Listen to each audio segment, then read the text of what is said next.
খুলনার দাকপের পানখালী গ্রামকে এসডিজি গ্রাম হিসেবে ঘোষণা করা হচ্ছে। সেখানে আছেন সহকর্মী আব্দুল আল মামুন রুবেল, সরাসরি যাচ্ছি তার কাছে।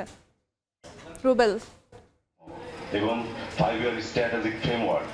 খুলনার দাকপ উপজেলার প্রত্যন্ত একটি গ্রাম পানখালী। সেই পানখালী গ্রাম কিন্তু নানা রকম ভাবে যুগের পর যুগ বঞ্চিত। সেই পানখালী গ্রামকে কিন্তু এসডিজি যে গোল, এসডিজি 17টি গোল, সেই 17টি গোলের আওতায় আনা হয়েছে। সারা দেশের 3টি গ্রামকে কিন্তু এসডিজির পাইলট প্রকল্প হিসেবে গোল নির্ধারণ করা হয়েছে। তারই কিন্তু আনুষ্ঠানিক উদ্বোধন কিছু সময় পরে হবে। ভার্চুয়ালি যোগ দিয়ে প্রধানমন্ত্রী তারেক রহমান কিন্তু কিছু সময়ের মধ্যে আনুষ্ঠানিকভাবে এই ভিলেজকে এসডিজি মডেল ভিলেজ হিসেবে ঘোষণা করবেন।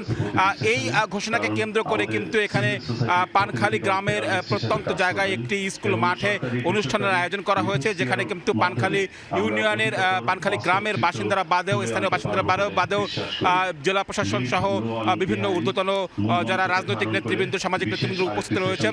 এবং এখানকার মানুষ যারা, তারা আসলে বলছেন যে দক্ষিণ পশ্চিমাঞ্চলের যে উপকূলীয় বা জলবায়ু পরিবর্তনের প্রভাবের কারণে এই পানখালী গ্রামটি কিন্তু যুগের পর যুগ ধরে বঞ্চিত।